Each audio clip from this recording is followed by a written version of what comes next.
It's only fitting we come to a high school girls basketball game on National Girls and Women in Sports Day. And it's not just any old game. It's a battle for first place in the Northwest Suburban between two undefeated teams in conference play.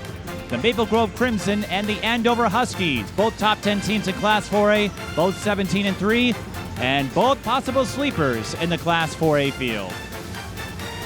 Hello everyone, I'm Mike Peden, and joining me is Pat Barrett. You may have seen him on NSPN. He's also on the Miss Basketball Committee. Needless to say, this guy gets around quite a bit when it comes to girls basketball. And Pat, when you look at a matchup like this, Maple Grove, they have a lot of quality wins on the resume. Andover nearly got Wayzata, but these two poised for a big-time battle. They thought it might come down to these two for the Northwest Suburban. How big are the stakes in tonight's matchup?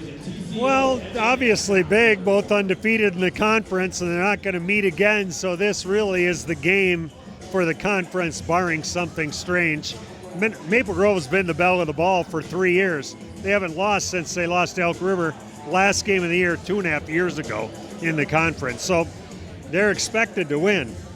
This is Cinderella's chance to steal into the ball. Well, let's speak of Cinderella and Andover. They got thrashed by Eden Prairie and then nearly got Wayzata, but they have a core four that can get the job done, including Piper, Engelby, Morgan Miller, who is going to Clemson. Any one of those four can step up and have a big game. How will that depth and experience help Andover in this matchup? Well, they've got four quality scorers. Four kids are scoring double figures, so it isn't like you're relying on one person. If they have an off night or if they try and shut them down, we're done.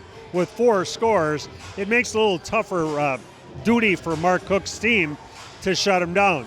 But Maple Grove's got three top players of their own scoring double digits. Jordan Ode, one of the best players in the Metro for sure.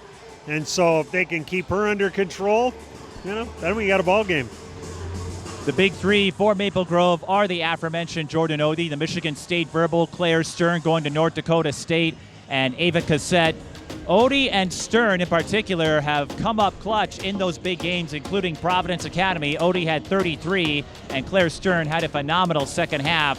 If those two are hooking up, Maple Grove can hang with the best of them. Well, they've proved that. They've beaten Eden Prairie, they've beaten Wayzata, and he's playing a much tougher non-conference schedule this year, which I think is really wise.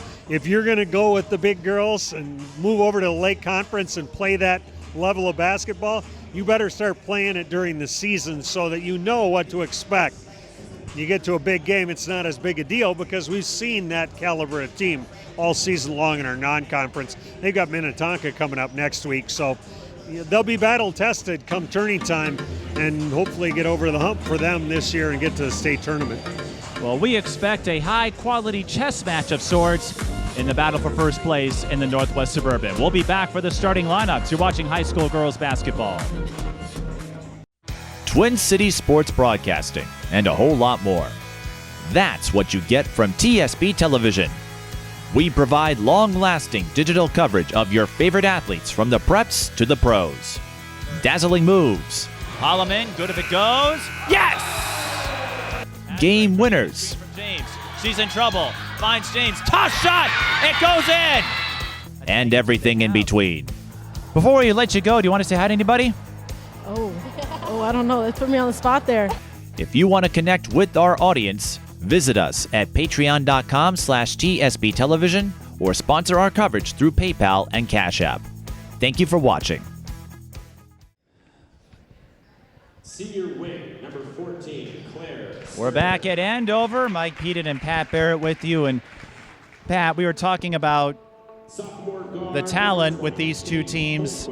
It's a little surprising, perhaps, that they don't have more state tournament appearances between the two. But Maple Grove ran into the roadblock that was Roseville the last couple of years, and Andover, they've had to deal with Centennial. But to have these two primed for a first-place battle in the Northwest Suburban, not only do you get first place with a win tonight, you might get a seeding line, too. I find it hard to believe that both these teams wouldn't be number one seeds, even with a loss tonight.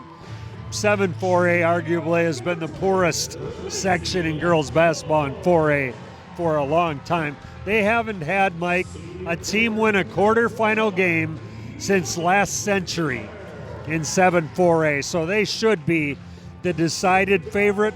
Centennial I would always look out for over there, because they always play solid at the end of the season. Maple Grove, I think they built this schedule so that they would be tourney ready. The last 2 years, the depth of this conference hasn't been very strong, and I think it hurt them.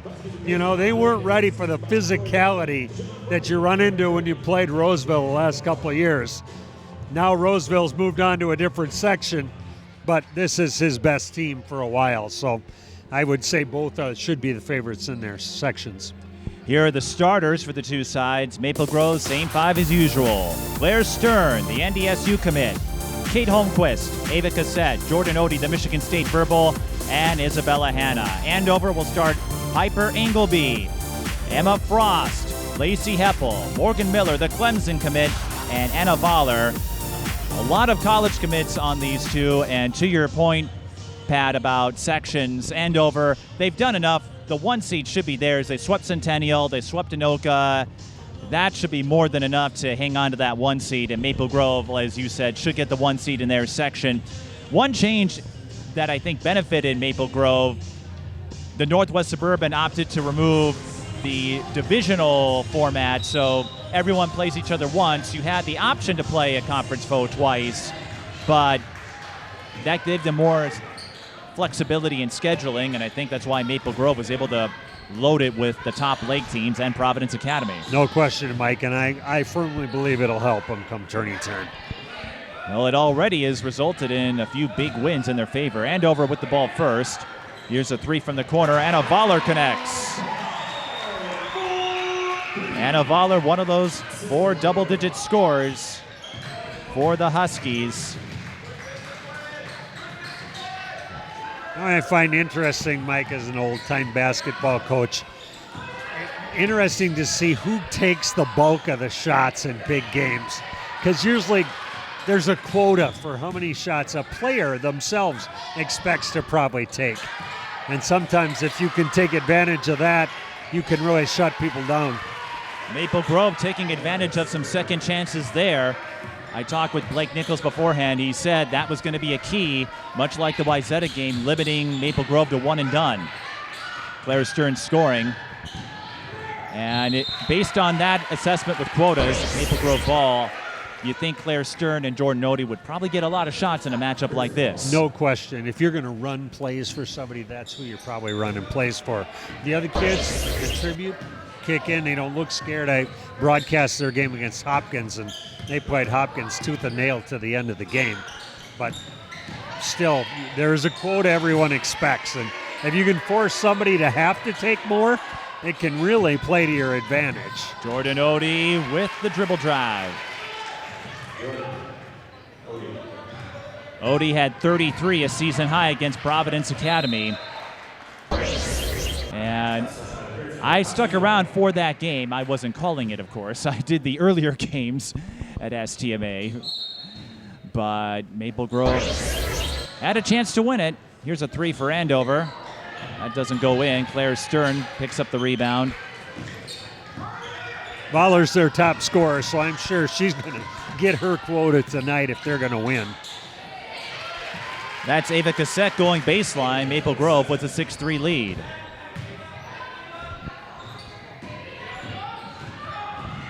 It's been interesting, Mike, first year of the shot clock full implementation, to watch how coaches have used it, especially defensively. All the games I've watched and done, and it's been a lot, I haven't seen anyone stalling with the lead. You know, even late in the game, they've still been running their offenses, which I think is a big improvement for our game. Ode missing the three, rebound collected by Frost. And something I've noticed, maybe this is just observation or personal bias coming into play, Pat, I've seen more zone formations, knowing that if you go zone, the other team can't stall it out anymore. They have to run a play so you can get a stop in 30, 35 seconds. So in a way, it's made the zone more palatable than it used to be. Part of the fun of being part of our Miss Minnesota committee is we have present and former coaches. We're always talking basketball and coaching. And what I thought I'd see more of, and I've seen some, is I thought I'd see more soft presses full court that would slow people up 6 to 8 seconds. And I thought I'd see more junk and zone defenses. Starting to see a few more zone defenses. But I thought we'd see more junk because, again, you know who's supposed to take the shots. If you can force the ball away from that person, now you're forcing kids to have to shoot late in a shot clock, especially if you got them to slow up getting set up even in an offense. Emma Frost was fouled on the drive. She'll shoot 2. And if you're wondering, I asked her myself, Emma Frost is not related to Marissa Frost at Centennial. They've seen each other for years in the same conference, but they are not related. Just a coincidence. Emma Frost going to Wayne State next year, Division II school, if I'm correct, and does actually one of her favorite foods is frozen corn. Give it to me on the cob and dunk it in lots of butter and salt, please. So you prefer the more traditional way I'm of a eating traditional corn. summer guy. Jordan Ode pops up a 3. That's long. I don't think Jordan Ode will have any trouble meeting her quota of shots for tonight. She really is the engine that drives that team. And you could say she's been that engine now for the last year or so. Got a lot of attention early on. Plays on the same Fury AAU team as Addie Mack. Those two are backcourt mates. And it's a nice backcourt. that is. And Blake Nichols knows them quite well through his Fury connections. He coaches the 2026 team, UAA. And Mark Cook has nothing but respect for Blake Nichols. So we have a 3 from the corner. Spoke with Mark ahead of time. He knows Blake. Kate Holmquist, also part of that AAU Fury connection. Andover trailing 6-4, having some trouble getting their shots to fall. Here's Claire Stern looking to take it all the way and does.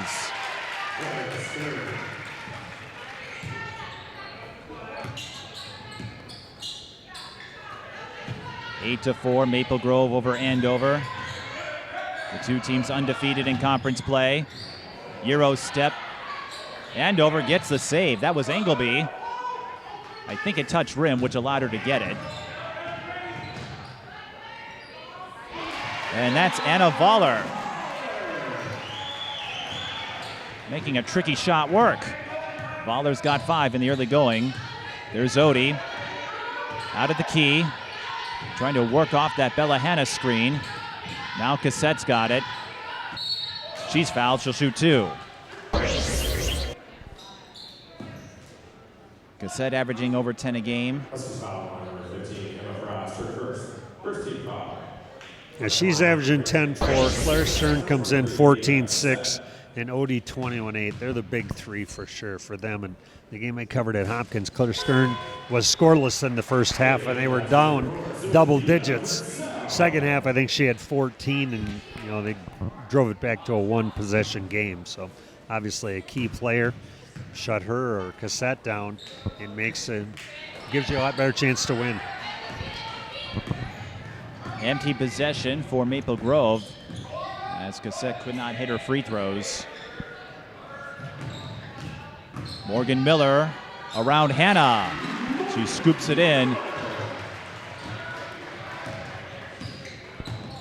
Going to Clemson next year. Out in the ACC, Jordan Ode. What a fantastic spin move. She gets the other team to play at her speed, whatever she wants. Slow it down or speed it up. And Maple Grove speeding things up a bit more. Cassette got the steal. Claire Stern the bucket. Here's that soft 3/4 court press where you get your traps right where she's standing. And it forces Andover to use a timeout. 30-second timeout. That's what I would expect to see more of. And I'll be interested at State when you start to get on the bigger floors if we'll start to see more of those 3/4 court presses, because you really have to be patient against it. I don't know how often you follow my broadcast, but when you say bigger court, how many times have I said, if this was on the college court, how many players would be okay when they're out of bounds at that 10 extra feet? And on that note about State, we saw teams play more clock conservative conservation style with the shot clock now in play, I think that will add another element. Everyone seems to have adjusted to it at the regular season, especially in February, but how will that come into play in sections and state? I think that's going to be really interesting to see. It will for sure. The one thing that has changed the last couple of years is a lot of the section games aren't on college floors anymore. You know, it used to be they'd play at the Pavilion or one of the colleges, and because of the cost of it, and maybe since the pandemic, you know, most teams are hosting, the higher seeds are hosting the section final in their own gym. So, you know, you don't see it as much till a state tournament. A little bit more in the small classes, but not as much in the big classes. I think in Section 5, where Maple Grove is, they go to Anoka. Here's Ode from the wing. Can't get that one to fall. But Anoka's a high school court, and in Section 7, it's the high seed that hosts. Now, almost all the big classes, 3 and 4, are high seeds for the section finals. Cassette trying to time it, gets the jump ball, and Maple Grove with the arrow. And there's another dose of Cassette's deceptive speed. They've got athletes at all positions, and they really have good speed on the court. And obviously it came into play there for the turnover. Well, having covered the Maple Grove Providence game on Friday, I would not question Maple Grove's speed. Ode, the turnaround, short. Rebound collected by Ellie Fields. And it's Andover's turn for a fast break play. Morgan Miller scores. Heppel's really doing a pretty good job on Ode so far. She's not giving her much of a driving lane.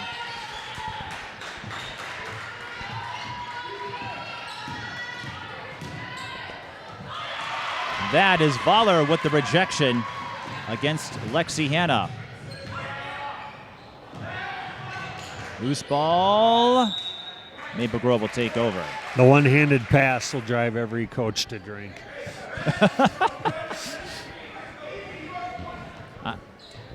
You're not Larry Bird. Keep 2 hands on it. Make a fake and make a good, solid pass. I don't know what the broadcasting equivalent would be, but I could probably come up with a few stories. Here's Cassette. Driving kick. Hanna out to Ode for 3. Bullseye. Well, take away the driving lane. No problem for Ode. She's got the 3 ball in her arsenal. All facets of her game are outstanding. And that's why she is one of the players on the top 60 for ESPNW's 2025 class. And she'll be playing at Michigan State in a couple of years. Engelby had to back up.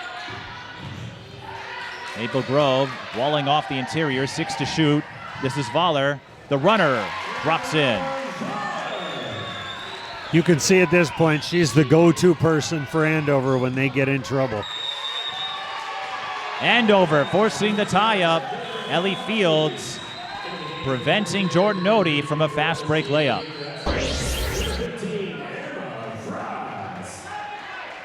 10:04 left in the first half, 15-12. Maple Grove over Andover.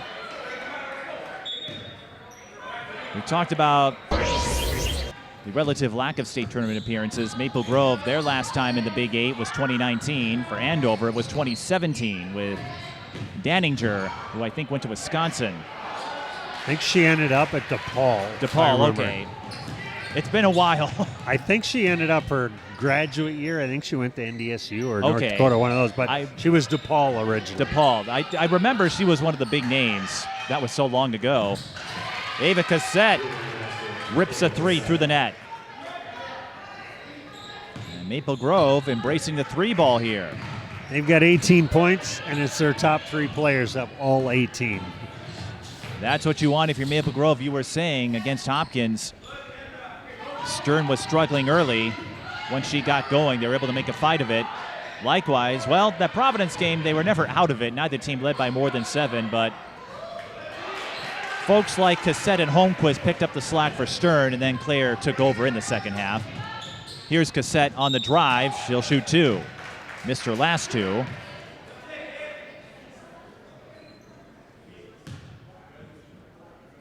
Huskies foul on number 11, Emily Fields, her first. And you think about all the players that have come through Maple Grove.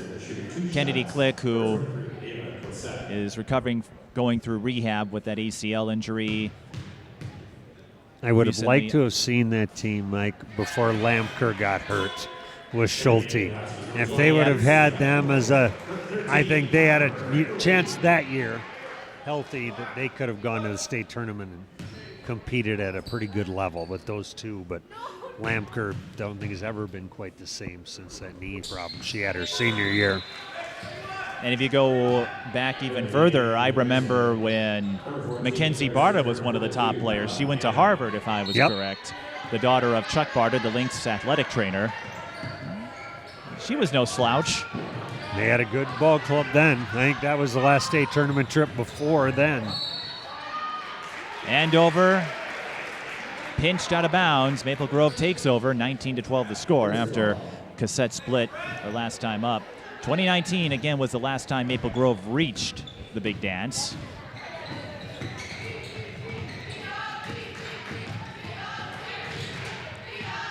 Ode.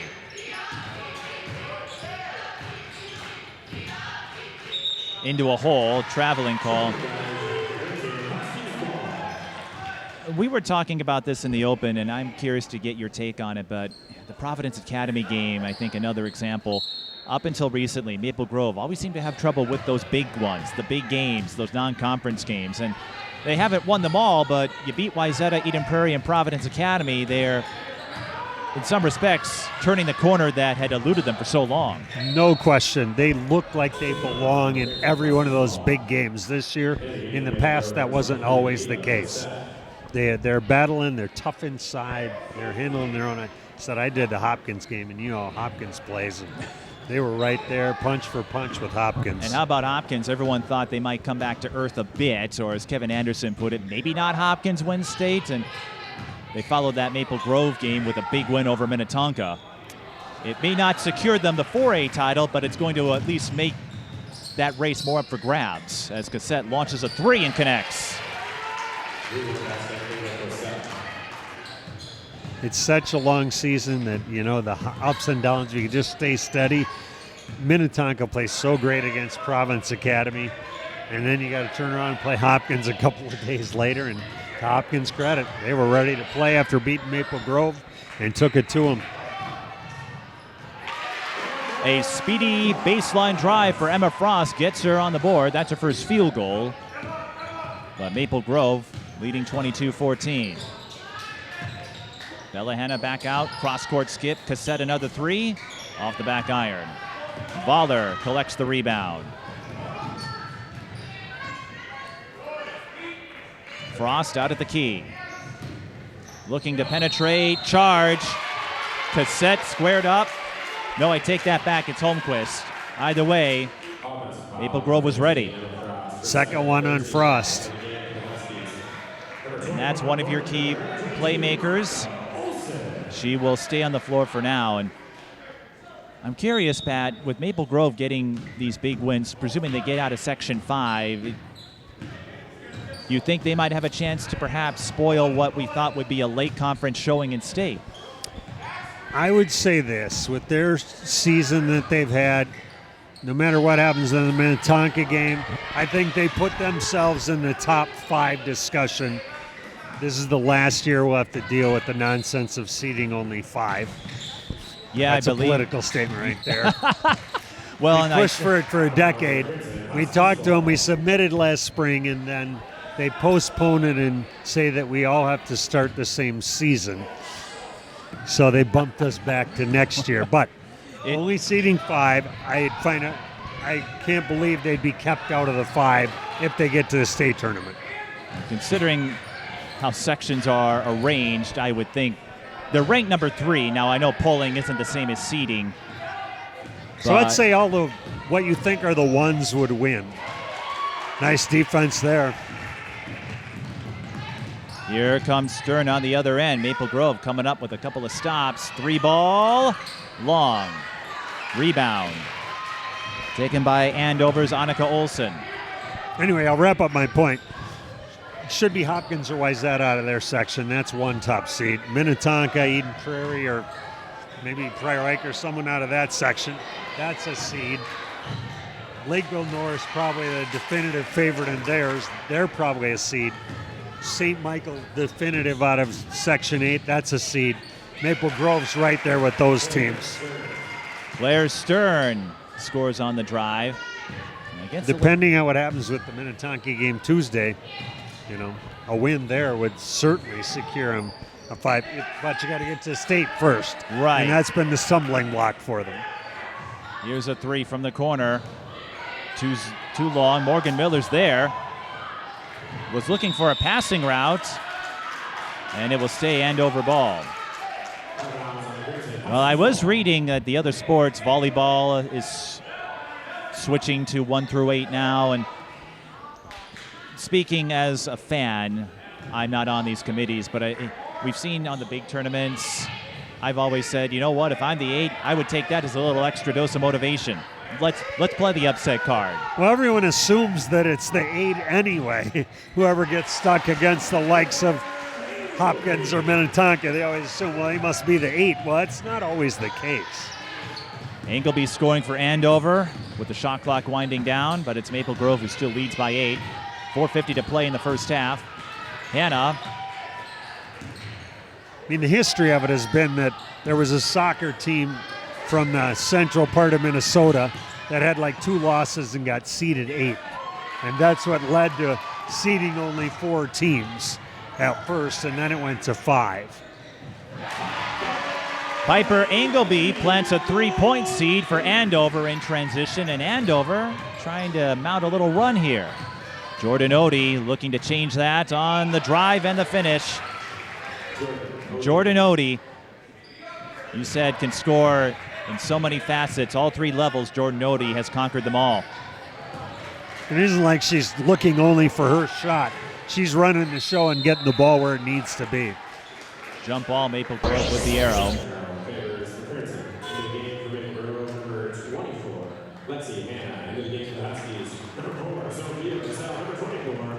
4:03 left in the first half, 26-19, and we were talking about Maple Grove Minnetonka having seeding implications on the line. Now, even this game, depending on who wins it, that might impact seeding. Absolutely. If Andover wins and they're 18-3 and can run the gauntlet of their conference, you have a chance to go to the state tournament. If you win your section with 3 losses, you got to be in the discussion for the top 5, I would think. And it's the coaches who seed it, and I know they take head-to-head into consideration when 2 teams have similar records. I think Maple Grove would have the edge in strength of schedule. They have a couple wins against late conference teams as Jordan Ode hits a 3 off the inbound. Andover doesn't have that. So I think Maple Grove still has that in their back pocket, but this is why we play them. Wide open 3 coming up for Andover, but it's short. That was Emma Frost who chases her own miss. Morgan Miller, high lob, but able to recover and score. 29-21. Ode didn't see a lane to attack with that time. Holmquist passes over to Bella Hanna, one of the 3 Hannahs on the team. The 2 eldest and Jordan Ode run a training academy together. Holmquist's 3 is short. Rebound Morgan Miller. She's 6'2", 6'3", brings a lot of height. Step through move. Piper Engelby banks it off the window. Well, Andover, they are trying to get that counterpunch. We talked before the game. Andover with 4 kids scoring in double figures. Maple Grove with 3. All the points have been scored by those 7 kids.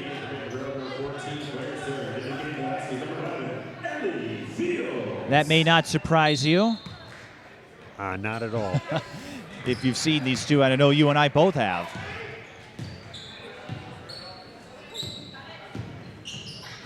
Thanks to the litany of tip-off coverage we were a part of. That 3 is short. Sophia Purcell dashes in for the rebound. 3 off the rim.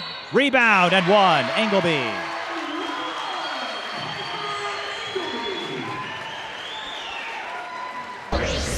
Engelby, averaging 14.7.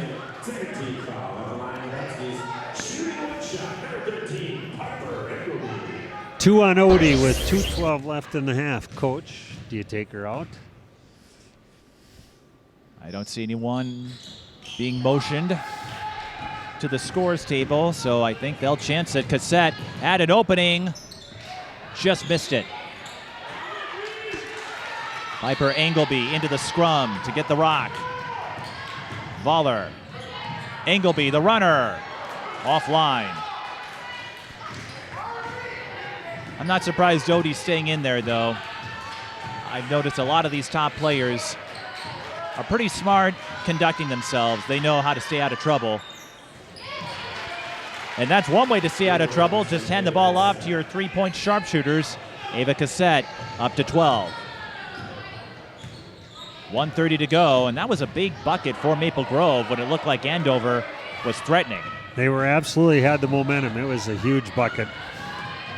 Long way to go, of course, and Andover can hit threes too. Anna Vaaler drops one in the bucket. Stern didn't have the numbers.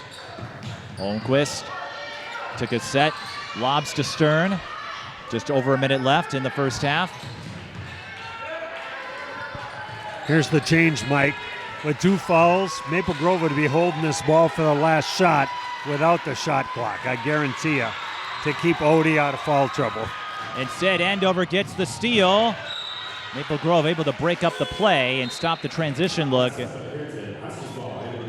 All of these little details that I think were overlooked that the shot clock has brought into play. So for me, it makes the game more fun, and like I said earlier, it rewards your zone defenses a little more. You can tinker with things. We're not going to see the 4 overtime Hopkins Shakopee debacle again. Thank God.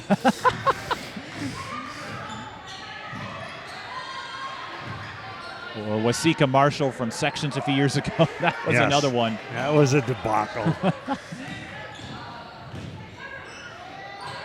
15 to shoot. Engelby gets the turnaround. Engleby's got 11. Maple Grove can hold it for the last shot now with the shot clock off. And they did take Ode out. Saving her. Bounce pass underneath. Andover will have time. This is Vaaler. Puts a move on Hannah. Will shoot 2.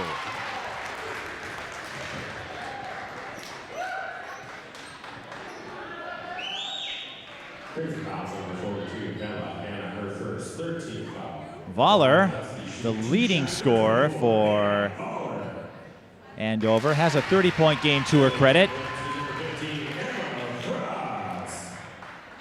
And Frost will check back in. Interesting, because he's putting Frost back in with 2 fouls. Well, with 5.8 left, I could understand the risk. I don't know if I do it on defense.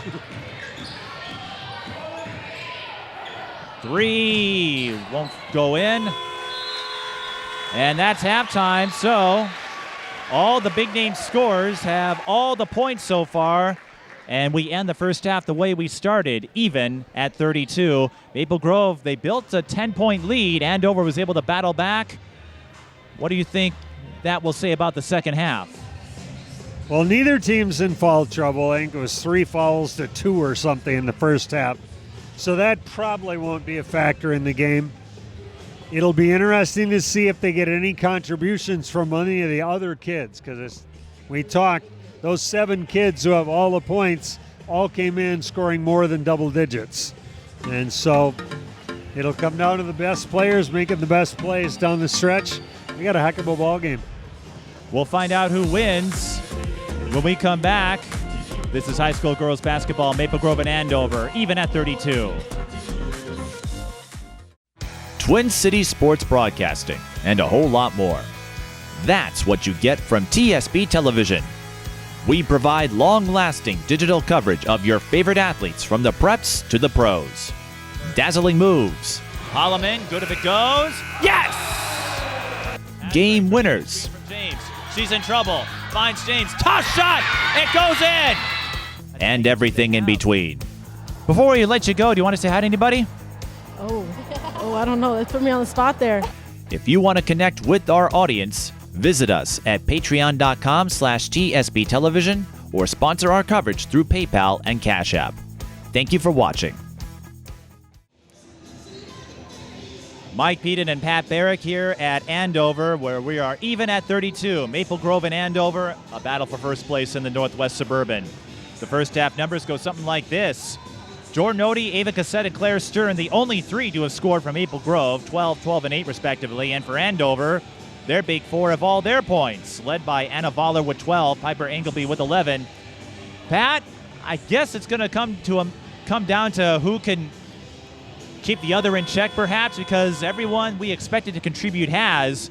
Something's got to break the stalemate. You know, it looked like early Maple Grove's defense was giving Andover some trouble, but as the half went on, Andover found their groove on offense and fought their way back to a tie. So I'm looking forward to a great second half. See who gets a jump here early in the second half. First place in the conference and potential seeding implications. Again, the rankings are not definitive, but if Andover beats Maple Grove, maybe that puts them into that 4-5 line. And Maple Grove battling for one of those top 5 seeds. Their game with Minnetonka could go a long way in deciding that in a season where parity has reigned supreme. Last few years, there was usually a team, and that still could be the case, but last year it was who could get through Hopkins. Now it's, we still have favorites, but I feel like, as cliche as it sounds, and speaking with the coaches, they feel the same way. Whoever gets on a hot streak would have the best chance to win it. You'd argue that 5 of the top 6 have to be the Lake Conference teams. You know, Maple Grove's close in that discussion somewhere. Lakeville North probably thinks they're somewhere in there, but it's the best conference by far. The chance to play each other night after night. If you survive, you're going to be a way better team. Claire Stern scoring for Maple Grove.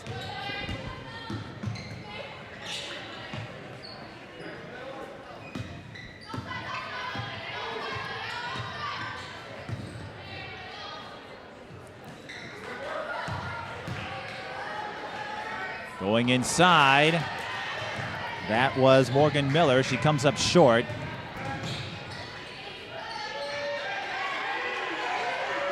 Jordan Ode.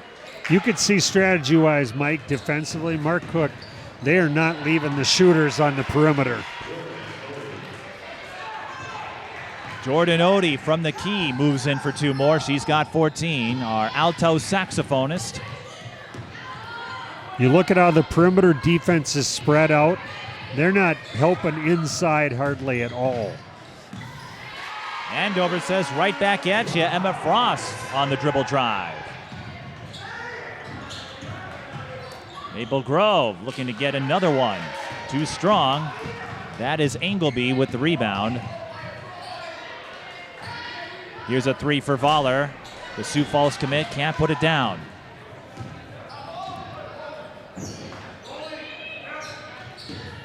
Ode steps into the 3 and rips it through.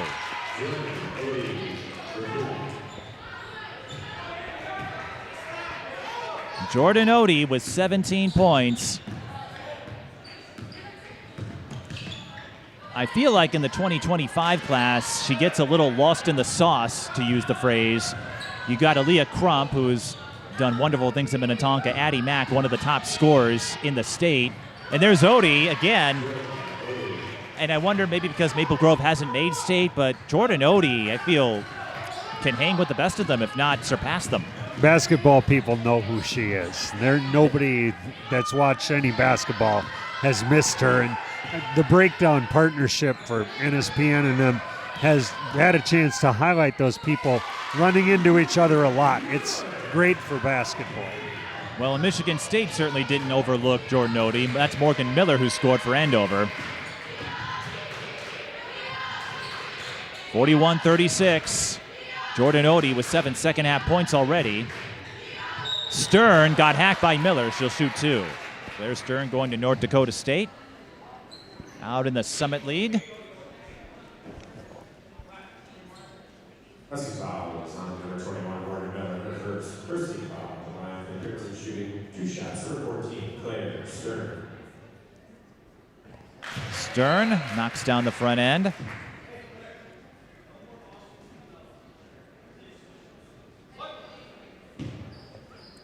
Stern again can have some big halves. Has complimented Ode well. Knocks both free throws down. Feels like it's been a really well officiated game. They're letting them play. They're calling what needs to be called. That was close. Lacey Heppel almost traveled, but was able to stay on her pivot. Anna Vaaler too strong on the drive. Hannah's got it.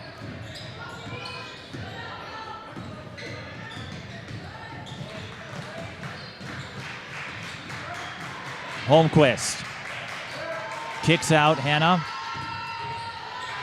passes it to Stern. She wanted the 3, didn't have the shooting space, so she'll penetrate the paint. Good nice defense. Piper Engelby on top of her. You and I were on the same wavelength there. Emma Frost flips in the bunny. Timeout Andover. 13:44 left in the second half. 43-38. And Pat, I know you and I did a game back in November, and I said this before. I'm not smart enough to pry Miss Basketball favorites from you, but what do you make of the young guns that have come in and taken command of the scene? You had Tori Orline and Maddie Greenway get 3,000 points in the same week. I think the 2 fastest to ever do it. Addie Mack got there earlier this year. Chloe Johnson, the 3rd fastest to 1,000 points. It's just insane what some of these all-around young guns can do now. I said, Mike, and I'll stick to it, the top level of basketball, boys and girls in this state, is exceptional. I wish overall we were stronger. There's so many bad teams now, and I'll argue more bad teams than ever. The top level of basketball is amazing. 13:44 left in the second half, and we're seeing 2 teams at the top of the 4A level in Andover and Maple Grove. Part of the trap, and it's nationwide, is when younger kids get varsity chances earlier and earlier, it eliminates more kids from playing because they realize they're never going to play varsity. Ava Cossette going baseline, and that's a point that you and Kevin Anderson have made. Some have said the rise of AAU club basketball has polished some of the top players, so they're ready to go when you get to varsity, but the kids on the fringe might miss out as a result. No question.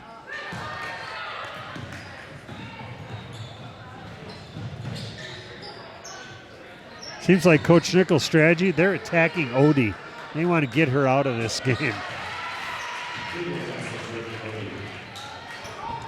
I could see why you'd want to attack her because she's knocking down threes, knocking down shots, and taking names. The problem is Jordan Ode knows how to get it done. Andover wants a 3 of their own. Bella Hanna gets the rebound. Been a mirror start of the first half. Maple Grove more efficient offensively, and Andover struggling to find easy shots. On cue, Claire Stern scores on the drive. Maple Grove with their largest lead of the game. Now Andover was able to work their way out of that deficit back in the first half. We'll see if they can do the same here. Ooh, that's not going to help. Jordan Ode, almost automatic. Timeout Andover.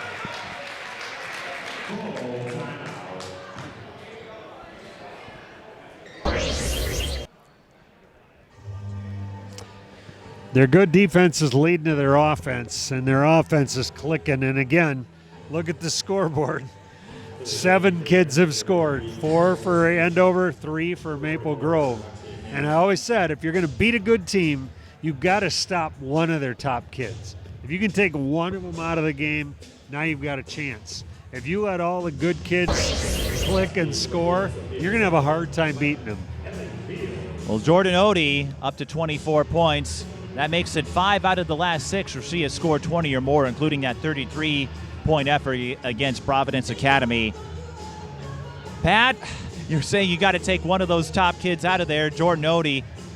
It's not just the speed or the shot selection, but that IQ. She knows where to attack. She knows how to make the most of her opportunities, and she knows how to adapt. She's got 24, but you wouldn't say she's dominating the ball. She's kicking it around. It's coming back to her, and that's what a great player does. She's still involving all the other kids. It isn't like they're frozen out while she's taking every shot. They're all getting their touches, which keeps you in the ball game. And at some point, somebody else will score. I really believe it. Well, much like Chloe Johnson and Tori Orline, Madden Greenway, I've called them the unicorns because they do a little bit of everything. It's not just the points. Great players make their teammates better, and those kids all do that. Andover, that's one way to respond after the timeout. Morgan Miller gets inside for two. Olivia Olson comes to mind, too, for Benilde St. Margaret's. Absolutely. We gravitate a lot toward the points. Sometimes that's all you can get on the hubs. No, Liv McGill at Hopkins. Exactly. She gets her points, but it isn't like she's hogging the ball to get them. Maple Grove calls a timeout. Lexi Hanna scoring for Maple Grove. Now, Pat, this may seem silly, but as a coach, why would you consider a timeout when you have the momentum up by 14? Defensively, you see something that you want to make some adjustments. That's what this is about. Offensively, they're clicking. But this is where they got the lead in the first half, and then Andover made their run. And there's some defensive adjustment. Watch what happens. There will be a defensive adjustment coming to make sure, whether it's you start taking away Miller inside a little bit more because she's starting to get comfortable in there. What are you going to do to disrupt her a little bit? And obviously, Vaaler was really good in the first half. How do you make sure that you're not giving her any easy looks? I believe if they control those two, they're going to handle Andover. By the way, that bucket for Lexi Hanna marks the first time anyone outside the Big Three has scored for Maple Grove. Maybe that's why they stopped it. They're going to give her the game ball. Yes. Well, they're going to give Lexi Hanna the game ball. Lexi, the junior, as I noted before, Lexi Hanna, Bella Hanna, and Jordan Ode, all juniors, and they run the OHH Training Academy, so they help even younger kids polish up their game. They're going to have a nice team again next year. Obviously, they'll lose Claire Stern, but they return a lot of kids. They've got Jordan Ode and Ava Cassette. Well, no, Cassette's a senior as well, but it's sort of like Providence Academy or Minnehaha Academy. When you've got such high-caliber talent leading the way, you'll be in the discussion. As Maple Grove gets the stop, Ode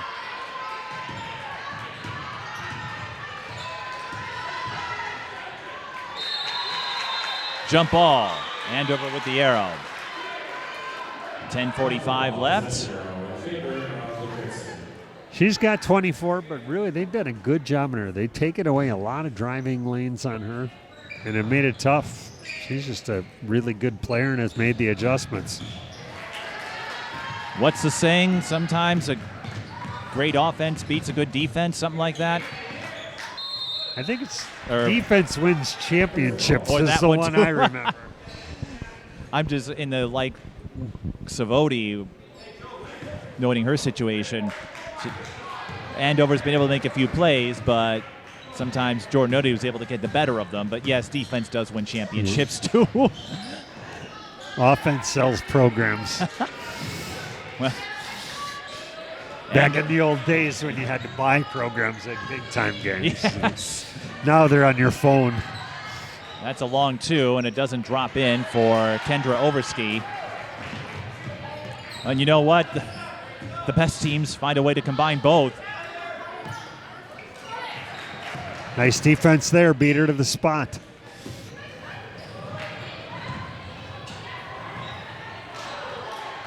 Maple Grove looking for the flip. Lexi Hanna couldn't put it in.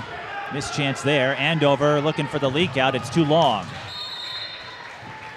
And it goes into the padding. Oh, it's got wedged under there. What are we going to do? It's trapped. All right. This is what used to happen to my pucks and floor hockey and gym class. Lexi Hanna. She's recovered it. Yes. Said, all right, I'm just going to crawl in there. A for the day in gym class. I guess someone's been taking her gym class lesson seriously. Well, I know who I'm recruiting for my parkour team. She'll be a good TA for sure with the 9th graders.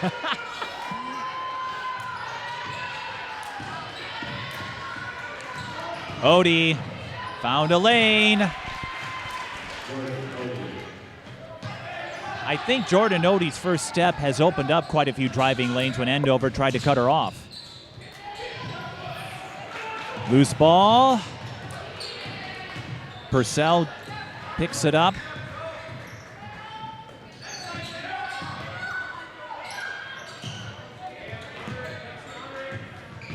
Engelby using the step through. Maple Grove with the arrow this time.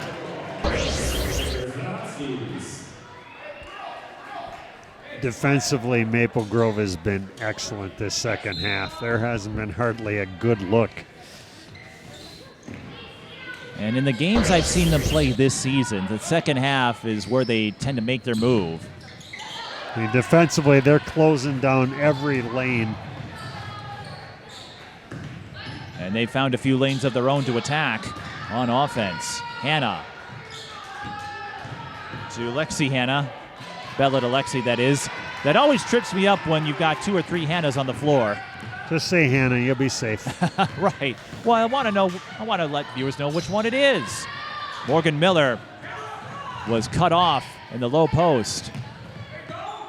It's like with Minnehaha and Angel and Sine on to Nice over there. I wish I'd have been keeping track of turnovers because they've forced a lot of them. Well, Jordan Ode, I hope you've been keeping track of her points because she is racking them up. 29 after that 3.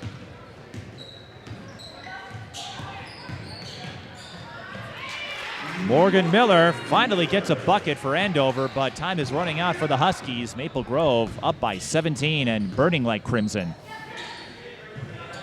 And here's where you're getting to see teams continue to play. They're not holding the ball like they would have last year with a 17-point lead, forcing people to come out. 3-ball, corner pocket. Lexi Hannah. It's a point I've made several times this season, Pat. When you got to this stage, you'd see more stall ball, working the clock. You can't quite do that anymore, and I think it will make for more well-rounded teams, especially when you get into a tight game or you have to learn how to protect the lead. Now you have to learn how to do one with the clock, and I think you're going to see less apprehension, less flinching like you did last year as we have free throws. It's going to be a much better game to watch. Well, Kevin Anderson made this note, and I'm guessing you've observed this as well. In the past, teams would stall and almost play themselves out of a win. They would play not to lose, play the prevent defense, and then play themselves out of it. They got away from what got them there. Ellie Field splits at the line. And that could still happen with a shot clock, so it's not to say that'll never pop up again, but you're not going to see teams all of a sudden doing about face. It'll be interesting because all the close games I've watched this year, I haven't seen anyone holding it to the end of shot clocks like you might see in college or the NBA game. So it's going to be interesting come section finals, state tournament, to see if you'll see more of it, especially when it gets to the bigger floor. The only time I've seen that happen as Emma Frost gets the reach underneath for the layup. Cassette one-on-one, almost put it in. Engelby had not established herself in time. The only time where that happened, I don't even know if it was intentional, was Duluth Marshall Holy Angels. There was about a minute left and Duluth Marshall had the lead. They got a shot clock violation, but in doing so, pretty much iced the game because they took away 35 seconds of clock. And I remembered saying to Alex Nagel, I don't know if that's what they intended, but if you're going to take a shot clock violation, that would be the time to do it. Dan's a pretty good coach. It wouldn't surprise me if it was a plan because he normally doesn't take the air out of anything. Well, that was Duluth Marshall. Oh, got it. But you're right about Dan Woods. He's in the Hall of Fame. Yeah. So. His teams play. Yes, they do. I have covered Holy Angels many times over the years. They're not afraid to play, and neither are these two. Their defense has just been excellent in this second half. And they are taking away almost anything inside the interior. And I've seen this. This is a trend I've seen, Pat, out of Maple Grove against Centennial earlier this season. They pulled away in the second half. Against Hopkins, they were able to erase a deficit and give Hopkins a fight as Claire Stern moves in for two. Providence Academy, that game was back and forth all game long, but Maple Grove closed out in the end.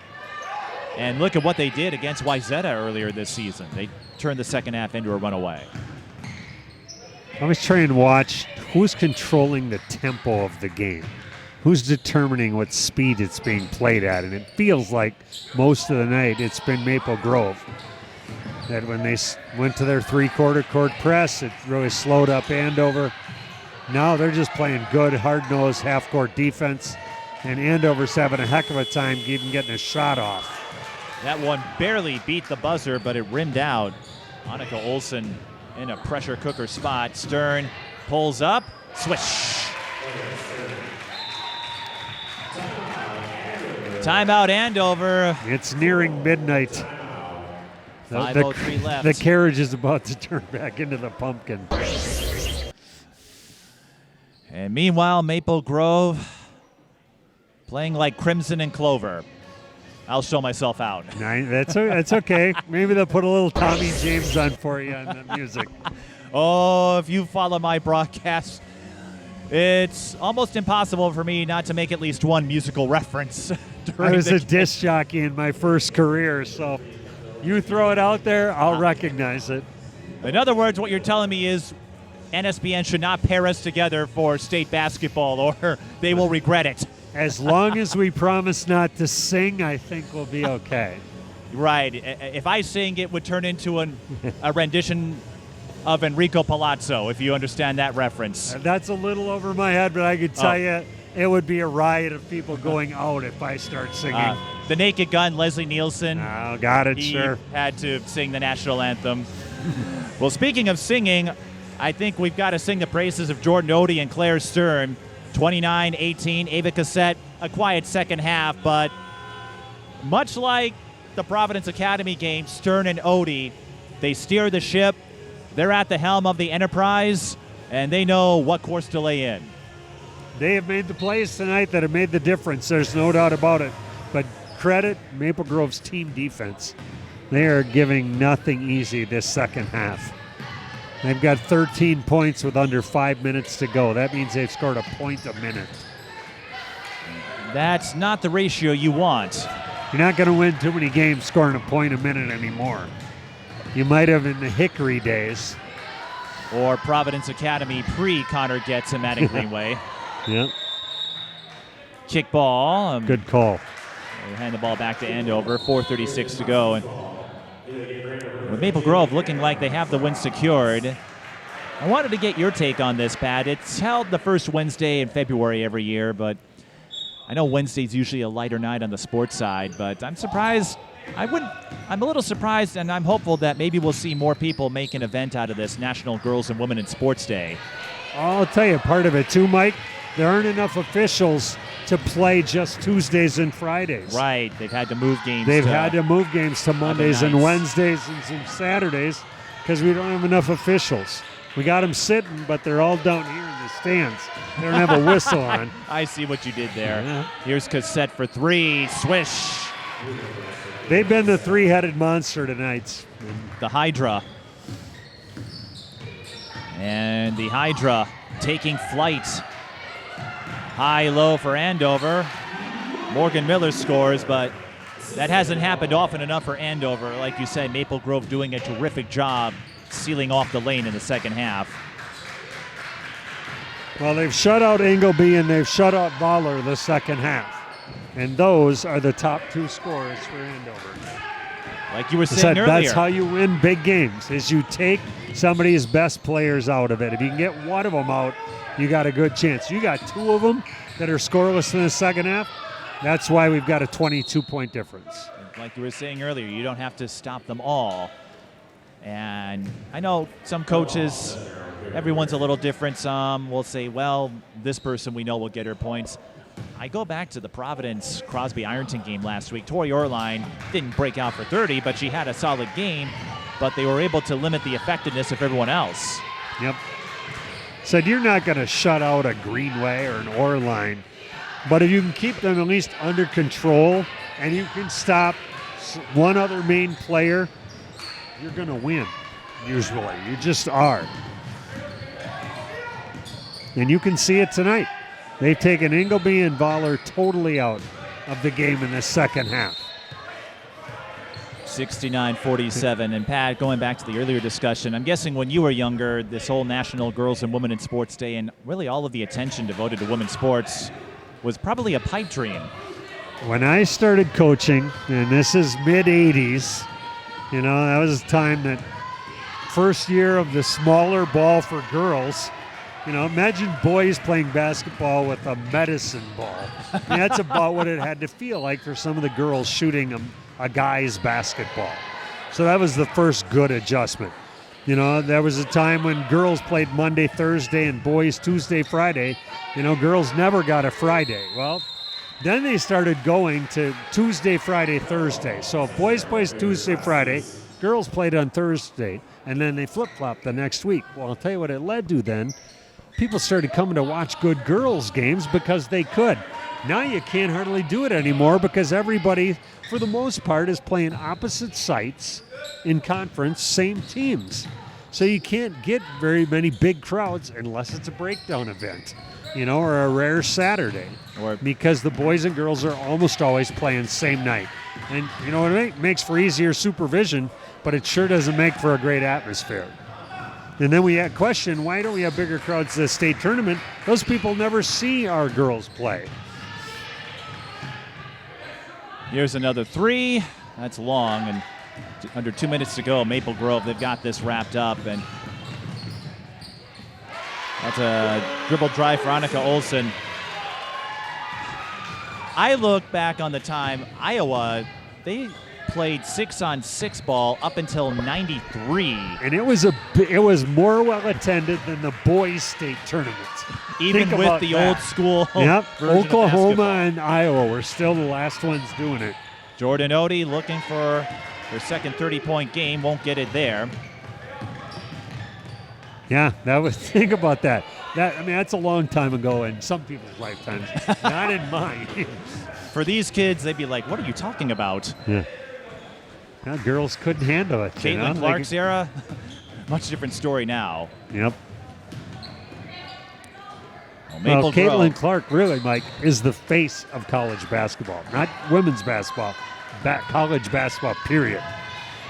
And one of these girls hoping to be the face someday. They certainly are the face as we get a substitution timeout. Maple Grove with this will likely secure the Northwest Suburban Conference again. You were saying their streak has been going on for 2.5 years in conference, and their ability to take command in the second half this year, one reason why they've been able to pick up some big wins and why it looks like they're going to win another Northwest Suburban title. Give Andover credit. They battled back in that first half to get it to a tie game. Bottom line is the better team still won again. Maple Grove, are they going to hold it? Looks that way.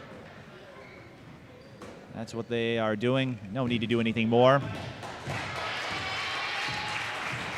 They finished the second half with a 39-17 advantage to turn a tie game into a 71-49 statement victory. Maple Grove remains undefeated in the conference. They go to 18-3, and more importantly, they hold on to that potential 3 line, if not higher, in the Class 4A state field, should they make it to state. They'll still have a hard time getting to the 3 because they lost to St. Michael and they lost to Hopkins. Now, if they beat Minnetonka, different discussion maybe. But they'll be in the conversation for one of those seeds, one way. For one of the seeds, for sure. Well, they will plant the seed of another big win tonight. We'll try to get a word with some of the players before we wrap it up. This is high school girls basketball. Maple Grove with a 71-49 win over Andover.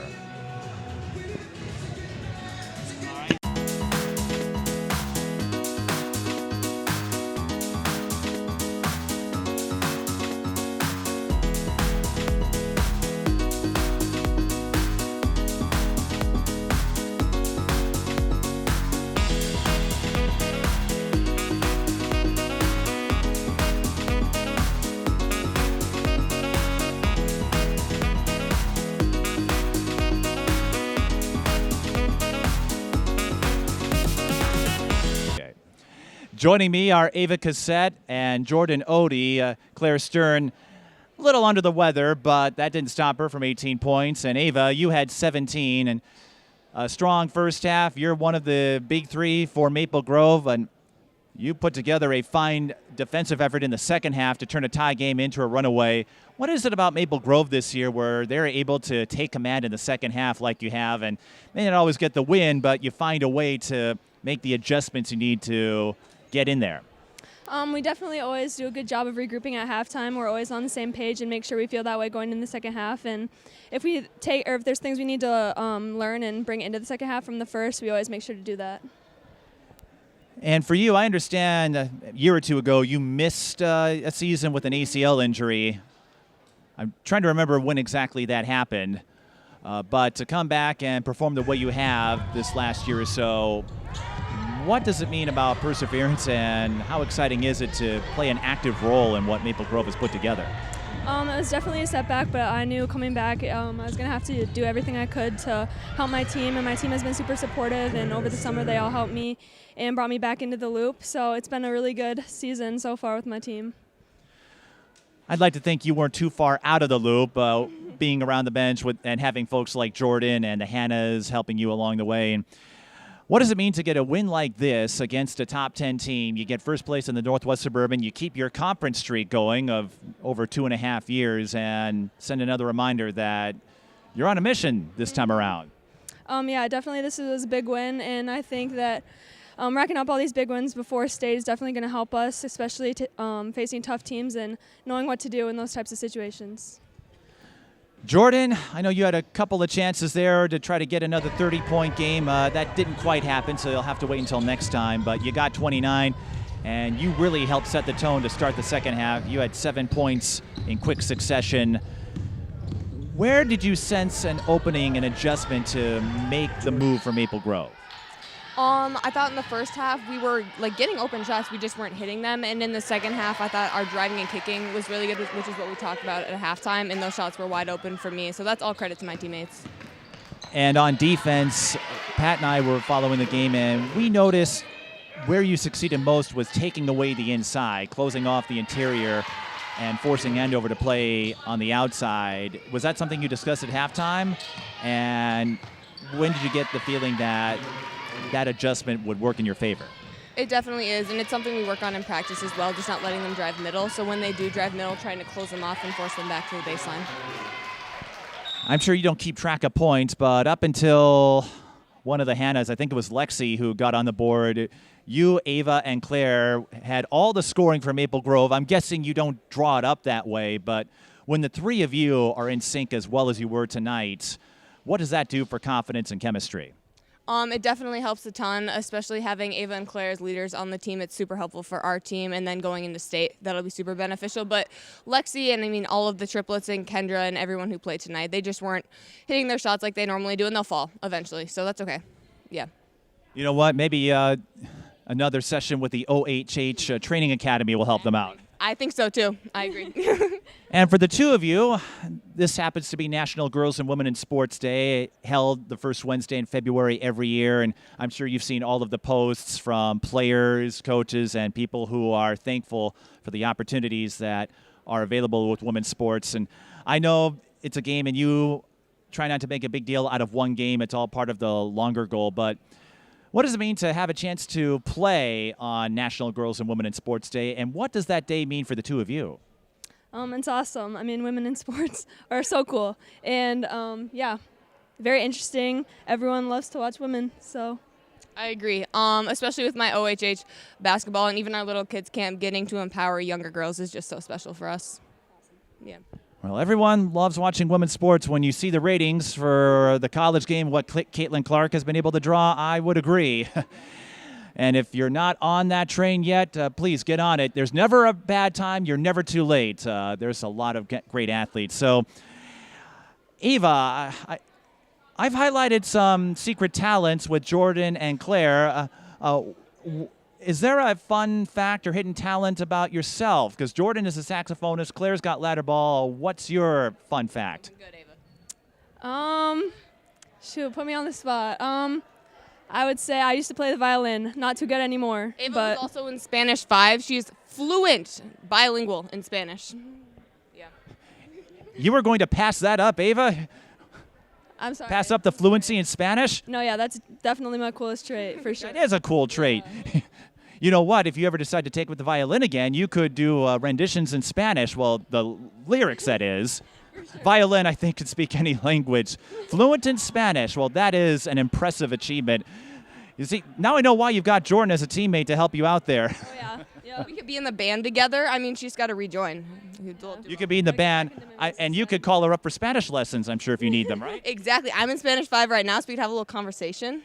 Okay, well, so now, so the two of you could really share your feelings about me in Spanish, and I have no idea what you're talking about. No, I'm kidding.